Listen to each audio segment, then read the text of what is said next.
നമസ്കാരം സർ. തന്റെ നമസ്കാരം. രക്തമാണ് നിങ്ങൾക്ക് വേണ്ടത്, അത് എളുപ്പം കിട്ടില്ല എന്ന് മുഖ്യമന്ത്രി ഒരു പരാമർശം നടത്തുകയുണ്ടായി, ഒരു പ്രയോഗം. എന്താണ് ഇത്ര നിർഭയമായിട്ട് ഇത്തരത്തിലൊരു പ്രയോഗം മാധ്യമങ്ങൾക്ക് മുമ്പിൽ അദ്ദേഹം പറഞ്ഞിട്ടുണ്ടാവുക? എന്താവും അതിന് കാരണം? അദ്ദേഹത്തിന്റെ പ്രയോഗം നിർഭയമാണോ എന്ന് നമ്മൾ പരിശോധിക്കണം. കാരണം അദ്ദേഹത്തിന്റെ പ്രതികരണവും ബോഡി ലാംഗ്വേജും അതുപോലെ തന്നെ വോയിസിന്റെ മോഡുലേഷനും എല്ലാം നോക്കുമ്പോൾ അദ്ദേഹം ഇതേ കാര്യം കേരളത്തിന്റെ നിയമസഭയ്ക്കുള്ളിൽ പറഞ്ഞ ആത്മവിശ്വാസം ഇവിടെ ഇല്ല. മാത്രമല്ല അദ്ദേഹം അതീവ അസ്വസ്ഥനുമാണ്. നിയമസഭയിൽ ഈ വിഷയത്തിന് മറുപടി പറയവേ അന്ന് അദ്ദേഹം പറഞ്ഞു, എന്റെ കൈകൾ പരിശുദ്ധമാണ്, അതുകൊണ്ട് എനിക്കൊന്നും ഭയപ്പെടാനില്ല, ഏത് അന്വേഷണത്തെയും ഞാൻ സ്വീകരിക്കുന്നു, നേരിടാൻ തയ്യാറാണ് എന്ന് പറഞ്ഞ ആൾ ഇന്നിപ്പോൾ പത്രമാധ്യമങ്ങൾക്കെതിരെ അദ്ദേഹം പ്രതികരിക്കുന്നു. അതുപോലെ ഓരോ ചാനലിലെയും തെരഞ്ഞുപിടിച്ച് പ്രതിരോധിക്കുന്നു. എന്റെ രക്തത്തിന് വേണ്ടിയാണ് നിങ്ങളൊക്കെ കൊതിക്കുന്നത് എന്ന് ആരോപിക്കുന്നു. അപ്പോൾ ഇദ്ദേഹം ആകെ എന്തുകൊണ്ട് അസ്വസ്ഥനാകുന്നു? എക്സാലോജിക് എന്ന് പറയുന്ന കമ്പനി CMRL സേവനം കൊടുക്കാതെ, ഒരു സേവനവും കൊടുക്കാതെ 1,76,000 രൂപ വാങ്ങി എന്നുള്ളത് തെളിവായപ്പോൾ ഇപ്പോൾ അദ്ദേഹം അതിനെ നിഷേധിക്കുന്നില്ല. കാരണം തെളിവ് SFIOയുടെ കയ്യിലും EDയുടെ കയ്യിലും ഇൻകം ടാക്സിന്റെ കയ്യിലും കിട്ടിക്കഴിഞ്ഞു. അതുകൊണ്ട് തെളിവിനെ നിഷേധിക്കാൻ പറ്റില്ല. ഇപ്പൊ അദ്ദേഹം ആ കാര്യത്തെ ന്യായീകരിക്കുകയാണ്. എന്റെ മകൾക്ക് ഒരു കമ്പനി നടത്താൻ പാടില്ലെന്നുണ്ടോ? കമ്പനി മറ്റൊരു കമ്പനിക്ക് സർവീസ് കൊടുക്കാൻ പാടില്ല എന്നുണ്ടോ? അങ്ങനെ വരുമ്പോൾ അതിന് കൃത്യമായ നികുതിയൊക്കെ അടച്ചിട്ടുണ്ടല്ലോ, രേഖകളൊക്കെ സർക്കാരിന്റെ മുമ്പിൽ ഹാജരാക്കിയിട്ടുണ്ടല്ലോ, പിന്നെ എന്തിനാണ് നിങ്ങൾ എന്റെ രക്തത്തിന് വേണ്ടി കൊതിക്കുന്നത്? ഇതാണ് അദ്ദേഹത്തിന്റെ ചോദ്യം. എന്നാൽ ഈ നികുതി അടച്ചു എന്നുള്ളത് കൊണ്ട് ഒരു കുറ്റവാളി അല്ലാതാവുന്നില്ല. എല്ലാ കുറ്റവാളികളും, മിക്കവാറും മഹാഭൂരിപക്ഷം നികുതി അടയ്ക്കാറുണ്ട്. ഇപ്പൊ കള്ളക്കടത്തിന് വേണ്ടി ഒരു വാഹനം ഉപയോഗിക്കുമ്പോൾ വാഹനം വാങ്ങിച്ചപ്പോൾ ഉള്ള നികുതി അടച്ചിട്ടുണ്ട്, അത് കഴിഞ്ഞ് റോഡ് ടാക്സ് അടച്ചിട്ടുണ്ട്, അത് കഴിഞ്ഞ് ഇൻഷുറൻസ് എടുത്തിട്ടുണ്ട്, അത് കഴിഞ്ഞ് പൊല്യൂഷന്റെ സർട്ടിഫിക്കറ്റ് എടുത്തിട്ടുണ്ട്. ഇതെല്ലാം ഇന്ത്യ ഗവൺമെന്റിന്റെ മോട്ടോർ വാഹന വകുപ്പ്, ഉപരിതല ഗതാഗത വകുപ്പിന്റെ കീഴിൽ രജിസ്റ്റർ ചെയ്തതുമാണ്. പിന്നെന്തിനാണ് കള്ളക്കടത്ത് നടത്തിയപ്പോൾ എന്റെ വണ്ടി പിടിച്ചത് എന്ന് ചോദിക്കുന്ന പോലെ മാത്രമേ ഉള്ളൂ പിണറായിയുടെ ചോദ്യം.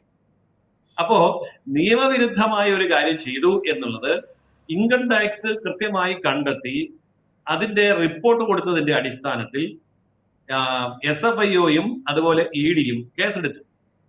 ആ കേസെടുക്കുമ്പോൾ ഇദ്ദേഹം പറയുന്നത് അദ്ദേഹം ശുദ്ധനാണ്, നിരപരാധിയാണ്, അല്ലെങ്കിൽ മകൾ അങ്ങനെ ഒരു ബിസിനസ് ചെയ്തത് തെറ്റില്ല എന്നാണെങ്കിൽ പിന്നെ എന്തിനാണ് നിയമത്തിന്റെ മുമ്പിൽ പോകാൻ ഭയപ്പെടുന്നത്? കേരള ഹൈക്കോടതിയിലും അതുപോലെ തന്നെ കർണാടക ഹൈക്കോടതിയിലും ഈ കേസ് എടുക്കരുതെന്നും പറഞ്ഞ് കേസിന് പോയായിരുന്നു. 2 ഹൈക്കോടതികളും തള്ളി. അതിന്റെ അടിസ്ഥാനത്തിലാണല്ലോ ഇപ്പൊ കേസ് മുന്നോട്ട് പോകുന്നത്. അങ്ങനെയെങ്കിൽ ഈ കേസിൽ നിന്ന് ഒഴിവാക്കണം, ഇത് കേസെടുക്കാൻ പാടില്ല എന്ന് പറയുന്നതിന്റെ അർത്ഥം എന്താണ്? അപ്പോൾ അവിടെ എന്തോ പേടിക്കുന്നുണ്ട് എന്നുള്ളത് വ്യക്തമാണ്. ആ ഭയത്തിൽ നിന്നാണ് മാധ്യമങ്ങളോട് അദ്ദേഹം തട്ടിക്കയറുന്നത്.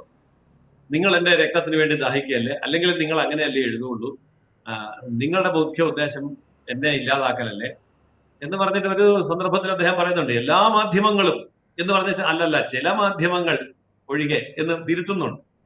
ആകെ കൺട്രോൾ പോയ ഒരു മുഖ്യമന്ത്രിയാണ്, നിലപാട് തെറ്റിയ അടിപതറിപ്പോയ ഒരു മുഖ്യമന്ത്രിയാണ് ആ പത്രസമ്മേളനത്തിൽ നമ്മൾ കണ്ടത്. അതുപോലെ പെട്ടെന്ന് അദ്ദേഹം ആ വിഷയം അവസാനിപ്പിച്ച് അടുത്ത വിഷയത്തിലേക്ക് പോകാൻ തിടുക്കം കൂട്ടുന്നതും കണ്ടു. നിർഭയനാണെങ്കിൽ, അദ്ദേഹം ശരിക്കും പരിശുദ്ധനാണ് എങ്കിൽ മകളുടെ നേരെ വന്ന കേസ് നിയമപരമായി നേരിടും എന്നല്ലേ പറയേണ്ടത്? അതിനു പകരം ഈ കേസ് കോടതിയിൽ പോലും വരാൻ പാടില്ല, കേസ് എടുക്കാൻ പാടില്ല, കുറ്റവാളി ആക്കാൻ പാടില്ല. ഇനി നമുക്ക് മറ്റൊരു കാര്യം ചിന്തിച്ചാൽ, എന്തിനാണ് പൊതുസമൂഹം ഇതിനെ ഇത്ര ബേജാറാവുന്നത്? പൊതുസമൂഹത്തിന് നഷ്ടമുണ്ട്. കാരണം CMRL കമ്പനിയില് ഈ പറയുന്ന പിണറായി വിജയന്റെ മകൾ സർവീസ് കൊടുക്കുമ്പോൾ ശ്രദ്ധിക്കേണ്ടതായ ഒരു കാര്യമുണ്ട്. അവിടെ ഗവൺമെന്റിന് ആ കമ്പനിയില് 13.4% ഓഹരിയുണ്ട്. അപ്പോൾ ഗവൺമെന്റിന്റെ ICDSE വഴിയുള്ള ആ ഓഹരിയും കൂടി വരുമ്പോൾ ഗവൺമെന്റിന്റെ നഷ്ടം 25 കോടിയാണ്. 162 കോടി രൂപ ഇതിൽ നഷ്ടം സംഭവിച്ചിട്ടുണ്ടെന്നുള്ളത് ഇൻകം ടാക്സ് കണ്ടെത്തി. അപ്പോൾ ഗവൺമെന്റിന്റെ ശതമാനക്കണക്ക് വെച്ച് നോക്കുമ്പോൾ 25 കോടി രൂപ സംസ്ഥാന ഖജനാവിന് നഷ്ടം വന്നിട്ടുണ്ട്. അതിന്റെ അടിസ്ഥാനത്തിലാണ് SFIOയും EDയും കേസെടുത്തിരിക്കുന്നത്. ആ കേസ് നടത്തരുത്, എടുക്കരുത്, കക്ഷി ചേർക്കരുത് എന്നൊക്കെ പറഞ്ഞ് പോയ എല്ലാ ഹൈക്കോടതിയും അത് തള്ളി. ഇപ്പോൾ കേസിലേക്ക് നീങ്ങുകയാണ്. ഇവിടെ ഒരു കാര്യം അദ്ദേഹത്തിന് വ്യക്തമായി, ഇവിടെ കൃത്യമായ തെളിവ് ശേഖരിച്ചതിന് ശേഷമാണ് EDയും SFIOയും കോടതിയിലേക്ക് പോയിരിക്കുന്നത്. അതുകൊണ്ട് കൃത്യമായും വീണ വിജയൻ കുടുങ്ങും എന്നുള്ളത് ഉറപ്പാണ്. അവിടെ ഒരു ചോദ്യം വരുന്നുണ്ട്. വീണ വിജയന് കൊടുക്കാത്ത സർവീസിന് 1,76,00,000 രൂപ കിട്ടിയത് മുഖ്യമന്ത്രിയുടെ മകളായതുകൊണ്ടല്ലേ? ഇഷ്ടം പോലെ കരിമണൽ വാരാനുള്ള അനുവാദം കൊടുത്തത് കൊണ്ടല്ലേ? പിന്നെ എന്തിനാണ് പിണറായി ഇത്ര പേടിക്കുന്നത്? ഉമ്മൻചാണ്ടി പ്രതിസ്ഥാനത്തുണ്ട്, രമേശ് ചെന്നിത്തല പ്രതിസ്ഥാനത്തുണ്ട്, കുഞ്ഞാലിക്കുട്ടി പ്രതിസ്ഥാനത്തുണ്ട്. അപ്പം UDFും LDFും ഇന്ത്യ മുന്നണിയിലെ ഘടകകക്ഷികളിൽ കൊള്ളാവുന്നവരൊക്കെ പ്രതിസ്ഥാനത്തുണ്ട്. അപ്പോ നിങ്ങൾക്ക് ഒന്നിച്ചതിനെ നേരിടാമല്ലോ.